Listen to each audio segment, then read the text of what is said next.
Hi everyone. I'm excited to talk to you today because you're about to conduct your narrative interviews. And I want to remind you to make sure that these interviews are recorded.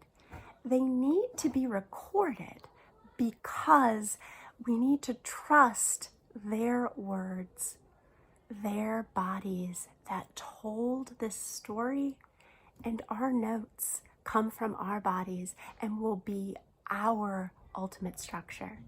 So out of respect for this person and the story they're giving you, make sure it's recorded. Next, I want to talk to you about the importance of an open-ended narrative interview not becoming a structured, closed informational interview. And that all starts with the questions you ask.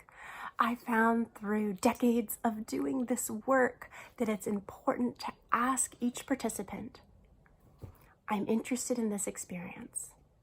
Begin where you would like to begin and end where you'd like to end. And people pick different moments. When I was working with women with bulimia, some started with a first memory of someone noticing their body at 4. Some started at middle school when they suddenly became self-conscious. Some started in college or as young adults when they were struggling with a relationship that compelled this sort of behavior. But they all had a different moment. And I had to trust them to start where they needed to start. Physically disabled professionals, when they said, this is what I'm going to be telling you about. As a self-identified, physically disabled professional, this is where my story begins. Sometimes it was in their private life. They needed me to know that private life before I could know their professional identity. That ended up being an entire chapter of that work. And then when I was talking to elders, some began at childhood and gave me a narrative of their entire lives. Some really just wanted to make sure there were certain specific stories of their job or their family, of their relationship, their faith that people didn't know. And those stories jumped around from different time periods. Now I'm talking to people who live with seizure disorders, and I'm surprised how many of them did not start the first time they had a seizure. They start at different spaces. Some start at the cure and then go back. So there is this idea of trust them to begin the story. We hear so much interviewing that is investigative, reporting, a probing lawyer, and that's not what you are. You are an open, empathetic, invested listener.